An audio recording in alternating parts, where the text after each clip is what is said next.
1, 2, 3, 4, 5, 6, 7, 8, 9. This is a level check from the Fox 19 Now Streaming Center. If you're, well, on YouTube, it won't have started yet, but on Facebook, the live is rolling. You should be able to hear me. We're about to go do our live show. That'll be in about 2.5 minutes, the way it looks. Again, we've got several things to talk about. One is we're talking about what's left of Debbie down to the south and how it's going to impact everybody. Around here, not much of an impact, but we'll talk about that in a lot of detail. So,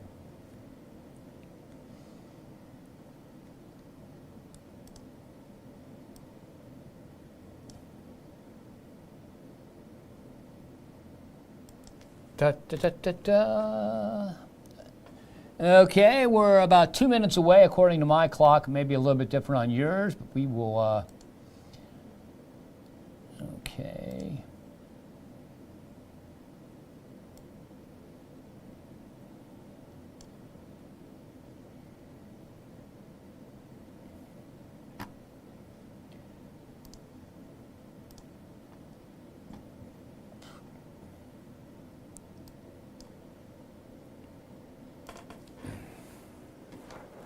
Okay, about a minute, and we'll be live here from the Fox 19 Now Streaming Center. This is meteorologist Steve Horstmeyer.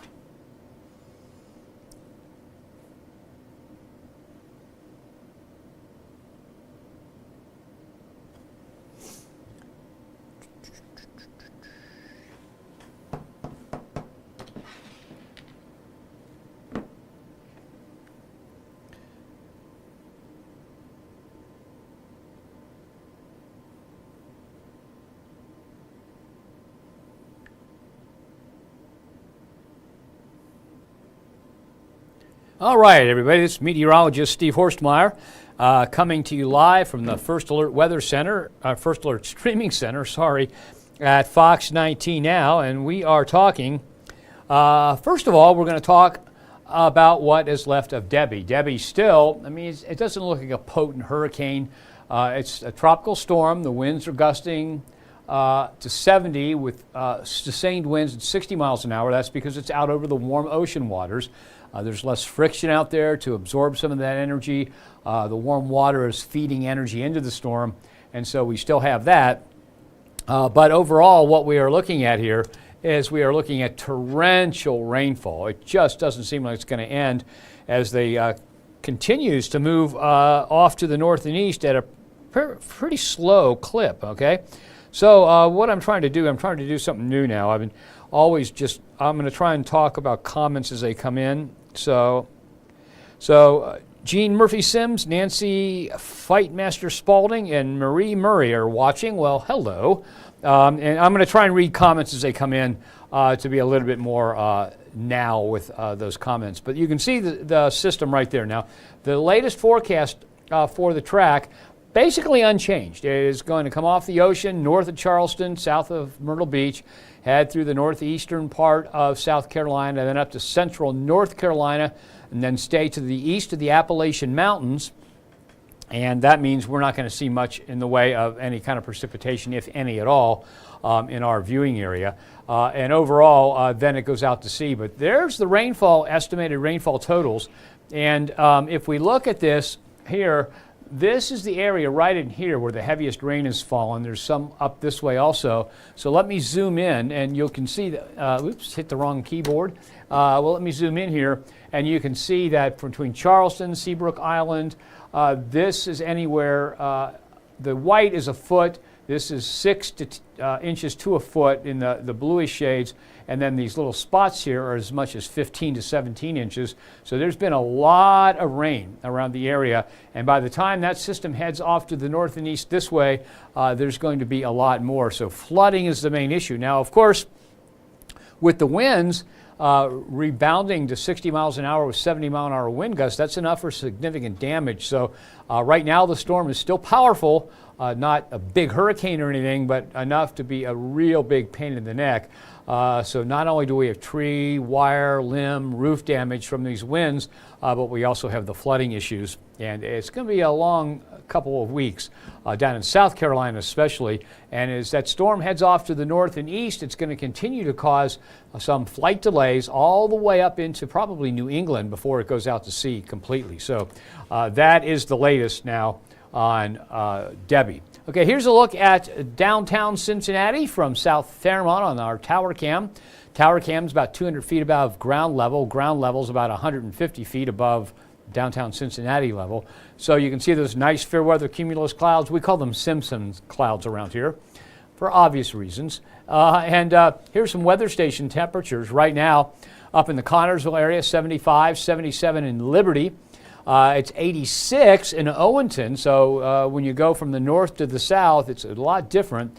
And again, that's because that cooler, drier air is moving in from the north. So if we look at weather station heat index values, notice the heat index in Owenton is 93, and the heat index up in Liberty is 77. So much, much nicer when you look at it to the north. So let's see. Ron Tecalvi is watching. Harold Nadel is watching. Why would, Ron, you asked me, why would this be important to a forecaster in Cincinnati? I'm going to assume that you're talking about Debbie. Well, first of all, it's important to a forecaster in Cincinnati because people in Cincinnati travel, and so people that watch us here want to know what the weather's going to be like in different areas. We have people that watch us all the time that are out traveling. As a matter of fact, my wife has a group of friends that are down in South Carolina, and they are wondering about it, so they can join in here. And of course, we want to know what's going on with that tropical storm because that is impacting our weather. We call it the tropical traffic jam, and until what's left of Debbie gets out of the way and heads off to the north and east, we're going to see the humidity stay kind of high, and that's through tomorrow.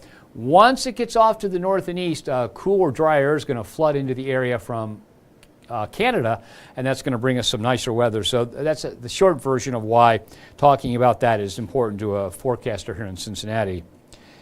And Mike Ghostcamp is watching also. Okay, let's go ahead and take a look at the latest. Now there you see Debbie down there. We just saw the close-up view of it. You can see the rain from Debbie extends all the way up into coastal Virginia right now, and it will continue to be an issue there. And you can see a little bit of shower activity making its way as far west as this part of Kentucky. It makes it just over the Appalachian Mountains, but really nothing for us. So as Debbie heads to the north and east, it's going to drag warm, humid air. It's going to be stuck to the west side of the mountains. Once Debbie goes this way off to the North Atlantic, it's going to drag that moist air with it, and cooler, drier air is going to begin to work its way in from Canada. And I think I put an animation in here that'll show you that. And if not, I will stop the program and we'll restart it so you can see it. Okay, so sunset this evening, 8:44, down to 74 by 11 p.m. The sun rises at 6:44 overnight. We're looking at a low of 66. And for your morning commute, it looks like dry roads in the forecast. Not only do we have dry roads, we've got mostly clear skies, and that means for those of you that drive into the rising sun, there will be some sun glare issues. It'll be less humid tomorrow, but it's still not that much, not dramatically less humid, just a little bit less humid. Temperatures will be in the mid to upper 60s, and the high tomorrow makes it up to 89 degrees. Now, I forgot to put that animation in the rundown, so let me go back and start that, and we'll see what it looks like here. What I was talking about, the tropical traffic jam. Okay. Man, got so much in this run. That's not it. That's not it. Give me a second. I will have it for you. You can just kind of look at the forecast there and imagine that tomorrow is going to be pretty much like it was today. Let's see here. There we go. Found it. I'm going to turn it on, and we're going to load it. Okay, and what I want you to see here is this. Okay, so Appalachian Mountains right in here, okay, and that acts as a big barrier. So a lot of the moisture and a lot of the rainfall that's with Debbie can't make it over the Appalachian Mountains, so we stay dry on the west side of this. And that was like in the early 90s, there was the winter storm called the Storm of the Century, where they had 4 and 5 feet of snow right in this part of the mid-Atlantic states. Well, it did spill over, and a foot of snow made it as far west as Maysville, but here in Cincinnati, we only got a couple inches. And so the effect of the Appalachian Mountains is pretty big on the Cincinnati climate. Okay, so this orange-reddish shade, that is the sticky air. Here's the Appalachian Mountains. There's also sticky air on the west side of that. Now, watch what happens here as, and I'm going to put a full screen for you, as what's left of Debbie heads up the coast, okay? Okay, so there goes Debbie spinning up the coast a little bit. See this, the humid air, this is tomorrow at 5:40 p.m., so we're still stuck in some fairly humid air right there in Cincinnati. Okay, so this is the tropical traffic jam. The drier air, the blue that you see up to the northwest in the northern plains, cannot make it into the tri-state until the tropical system is out of the way and everything's moving again, like the drain gets unclogged.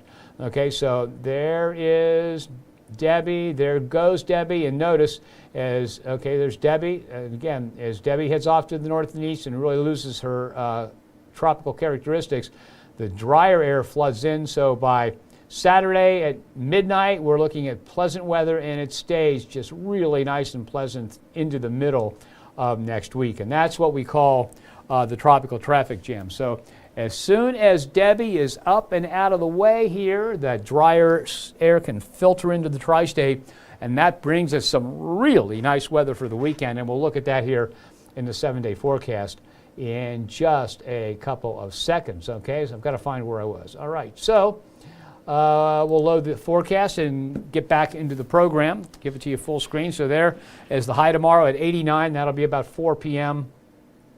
And what we'll see tomorrow with that humidity is about the same as today, so heat index values in the low 90s. Now, the Climate Prediction Center says we'll be near to cooler than normal through the 17th of the month. Watch what happens as we head to the second half of their forecast. Warmer than normal weather begins to move east again, and so we are a little bit warmer than normal. And when we see our 14-day high and low temperature forecast coming up, you'll see what happens. We go from a little bit below normal to a little bit above normal. And this will be updated on Friday. It's the latest one. It only is updated every Friday, but it says near normal through the end of the month. Precipitation-wise, a little bit wetter than normal through the 17th, near normal through the 21st, and near normal again through the 30th. So here's your 7-day forecast. Look for a low tonight at 63, high tomorrow of 89, 69 and 84 for Friday. Now remember, tomorrow about the same humidity levels as we had today. So it's going to feel sticky, but it's not going to be overpowering like it was yesterday. All right. 84, the humidity does begin to drop off noticeably during the latter part of the day on Friday. Saturday morning, Sunday morning, and Monday morning, look at those low temperatures. I call those mornings to give the AC a rest, throw open some windows if that's what you like to do, and let it air out a little bit. And let me tell you, with 8 dogs at our house, every opportunity we get to air out the house is a good opportunity. So definitely talking about 3 mornings that will be very pleasant, and in addition to that very pleasant weather, we are talking about nice conditions in the morning, nice afternoon conditions, and nice humidity. Okay, so back to that 7-day forecast. So just how nice is it going to be for the weekend? Well, dew points in the 50s are always very comfortable. Take a look at this. Saturday and Sunday, dew points for each of those forecast lines in the 50s, and that adds up to absolutely gorgeous weekend weather. And for some of us, maybe a little bit cool in the morning. Afternoons, though, look really, really nice. Looks like a great weekend to get ready for some outdoor activity. And don't forget, Bengals' first preseason game coming up Saturday evening. And if you're one of the lucky ones that has tickets to go down to Paycor Stadium, ideal football weather. No doubt about it, ideal football weather. Okay, so Sunday, a high of 81, and back into the mid-80s by the time we get to Wednesday. Humidity coming back up just a little bit. Now, when we go to beyond the 7-day forecast, we still have a couple of days where we might see a few showers, but for the most part, through the 21st, little or no rain in the forecast. Now, tomorrow the drought monitor comes back out. Okay, the drought monitor is done in Lincoln, Nebraska. They monitor the drought all over the United States, and once a week they update the conditions. So what we'll do tomorrow, we'll take a look at the drought monitor. In addition to that, we'll take a look at what the forecasts have for the next 4 weeks. Models can do that now, and we'll have a good idea of whether it's going to get wetter than normal, stay near normal, and what kind of soil moisture problems we may or may not have. So tomorrow we take a look at the drought monitor and the forecast 4 weeks out for precipitation and soil conditions. All right, so here's that summary graphic. I mentioned we look at this. Notice we put the normal line on. The high temperatures go above normal. The low temperatures by the end of this forecast period go above normal. So we go from below normal and some very nice weather back to a little bit above normal as we head toward the 21st of the month. So who else? See, Vicki Moon is watching. Vicki Moon Hall, excuse me. Edward Kimball, Tom McDonald, Tommy Huber, Michelle Hudson, Lenny Atkins, all watching. Now I'm looking at this on the Fox 19 Facebook page. I'm not looking at it on my personal or my company page. So if you're watching and you're sending a message to me on my Facebook account, I don't have that up at the present time. Okay, so let's go to camera number 1 here, and what we're going to do is take a look at comments on Facebook, trying to answer anybody's questions. And then after I answer the questions, we'll go back and do the forecast again. After we do the forecast again, I'll check one more time for comments, and then we'll call it a night. All right, so start out here. Okay, Jody Koshberger. Sorry, Jody. Hello. I butchered your name. Sorry about that. Brenda Webb. Yeah, it was great weather today, Brenda. Still a little bit on the humid side, but it gets much, much nicer as we head on into the weekend. Denise Dandridge Brown. She's always wondered what the colors mean. All right. And Jenna Leona also says her too. Mary Beckelheimer, weather was really nice today. Yeah, it was, and it's going to get even nicer, Mary, as we head on into the weekend. We have some nice humidity levels coming our way, even nicer than today. Ben Herrera says hello. Hi, Ben. Pamela Williams. Did I do the, okay, Pamela, I'm going to do all the forecast again, so the 10 to 14 day outlook is going to come back up. So in case you just joined and you missed it, well, let's do that right now, because Pamela Williams is the last comment I have here. So let me, not anymore. Kevin Michael Skaggs said, we need more rain. Farmers are hurting on crop growth and hay growth. Absolutely, Kevin. And that's what I said. Tomorrow we'll take a look at that drought monitor. We'll see. This always drives me crazy, because here we are taking a look at weather data that is put together by meteorologists in Lincoln, Nebraska, and that's a big agricultural center, of course. And then they send it out, and then we tell you, the people whose ponds are going dry, whose crops are wilting, we tell you that it's drier than normal. I've always held that you know better than we do that it's drier than normal. So our best bet is we can just kind of review what the oversight is and kind of give you an idea of what to expect heading into harvest season. So, and that was Kevin Michael Skaggs. So Kevin, I'm sure that you know if I come out tomorrow and say, oh, it's really dry out there, you'll say, of course it is. You know, all you got to do is walk out the door and look at it. And Sean Sowers. Sean, you're absolutely wrong. Weatherman, only job you can have wrong 70% of the time and keep your job, LOL. I know you're kidding. So, and you know what? I have no complaints. But we're not wrong 70% of the time. Okay. All right. So, Sean, but thank you for watching. Let's go ahead and take a look again at the forecast so you can see what is going on. And we're going to start with the overnight forecast. Actually, we're going to start with tomorrow's forecast. And give me a second here. I will give it to you full screen. There you go. So we make it up, drop to 66 tonight, then up to 89 tomorrow with the heat index in the low 90s. And a heat index in the low 90s in this part of the world is about normal, a normal summer day. Yesterday, the heat index topped out in the Batesville area at 108. So today's much different than that. Tomorrow, about the same as today. And then Friday, Saturday, Sunday, Monday, Tuesday, and Wednesday look great. Okay, let's go ahead. Climate Prediction Center says we're going to be near normal to bordering on warmer than normal through the 17th. That warmer than normal moves into the Fox 19 Now viewing area by the 21st.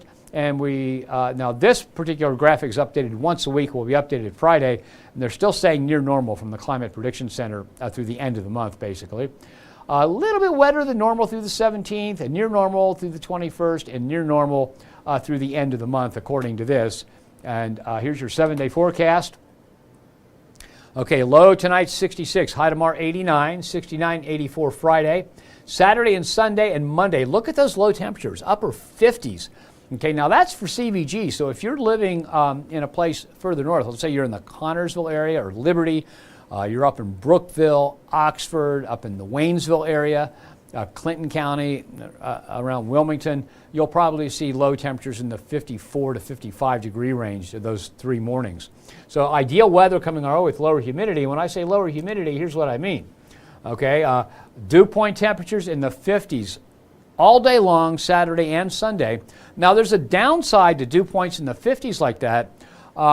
Because it will be a little bit on the breezy side, that's going to increase the evaporation rate, and that's going to dry the soil out even faster. So without any rainfall, it's just going to get drier and drier. So we do need some widespread rainfall, but it doesn't look like it's in the forecast. And if you look at the rest of the 7-day, looks dry through Wednesday. We get to beyond the 7-day, and little or no rainfall in the forecast for that 7-day stretch. Okay, now that doesn't mean absolutely none. That just means no usable rainfall. With sunny to partly cloudy skies, morning lows in the 60s, afternoon highs do warm back up to 90 by the time we get to Wednesday the 21st. And so with little or no rain, it means watering the lawn, watering the garden, and I guess about the only thing farmers can do is pray that things begin to break down and we get a wetter pattern for a while. And here is the 14-day high and low temperature forecast.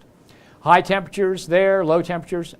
You see the normal line, so we go from below normal to a little bit above normal as we head toward the last week of the month. Same thing on the low temperature side. So overall, we are looking at a little bit of a warming trend. Let me quickly go back here to Facebook, see what else has come up. So Katie Rosenbluth says, hello. Hi there, Katie. How are you? And again, I don't think we're going to see much. Let me review one more time what's going on with what's left of Debbie. Okay. And so Debbie has actually gotten a little bit stronger. The reason Debbie's gotten a little bit stronger, okay, let's see here. Let's do this camera. Notice the winds are back up to 60, gusts to 70. Yesterday at this time, this was 50 and 60. It's because the center of Debbie is now out over the warm waters here of the Atlantic Ocean. So there's 2 factors that allow the winds to increase in the hurricane once it's out off of land. Over land, you've got a lot of friction, buildings, hills, trees, and all that, and that absorbs a lot of the energy and weakens the storm. Out over the water, the surface is relatively smooth, there's not much friction, and so you don't have that absorbing energy from the storm. And the water here is in the 90s, and so there's a lot of energy in that warm water that's being fed into the system and helping to strengthen it once again. So it's going to curve to the north, come onshore between Charleston and Myrtle Beach, and then head up into North Carolina. And as it does, it's going to continue to bring some heavy rain all the way up to probably New York City before it is completely done. So let's go ahead and now take a look at the forecast track. I'll hit the right button one of these times. Give me a second. Bear with me. There we go. Okay. And so you see the track brings it on shore, not far from Myrtle Beach, on up through the Florence, South Carolina area, then into north central parts of North Carolina, on up into the D.C. area. That's right behind the word tropical storm there on the banner, and then further on off the coast. So as it does that, tell you what, let me, we'll take a little bit more detailed look at it here. At the track, I'll put it into edit mode, and then I can zoom out on this particular file.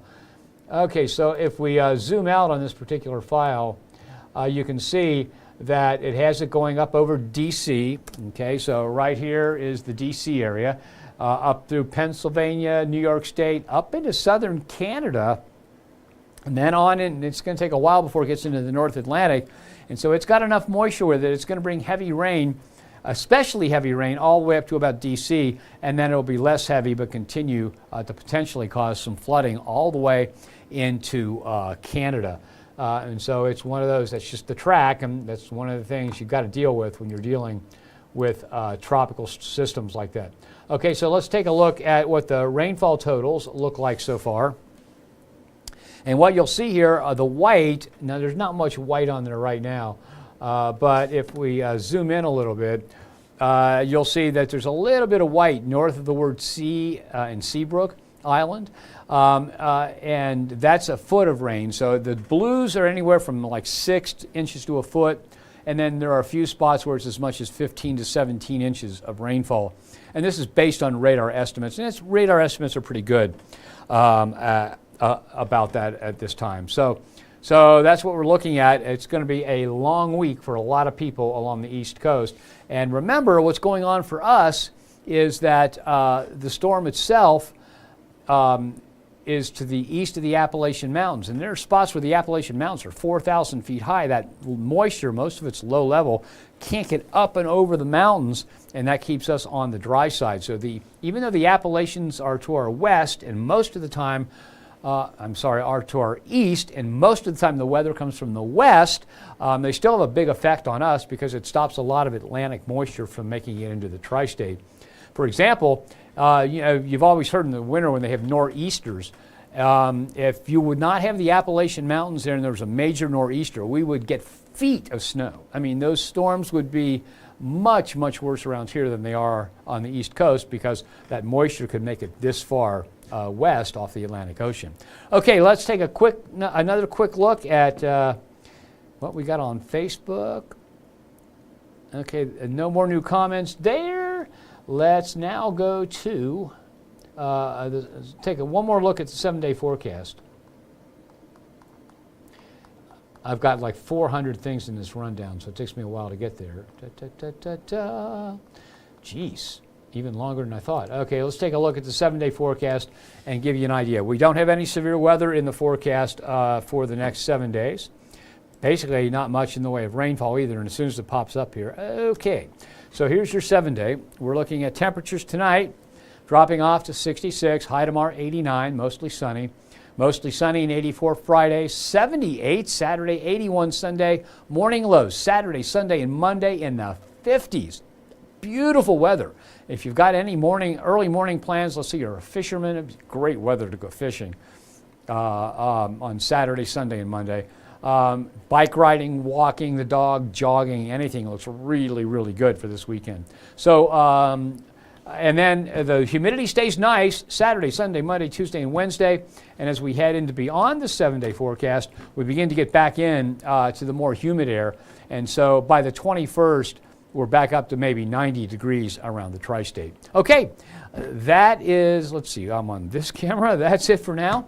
Thank you for joining me. I'll be back tomorrow at 7:15 with more on all this. And again, tomorrow, the drought monitor comes out, so we'll have the latest on the drought conditions around the tri-state and the latest forecast that goes out 4 weeks for what kind of rain and what kind of dryness we can expect as we head into the harvest season here in the tri-state.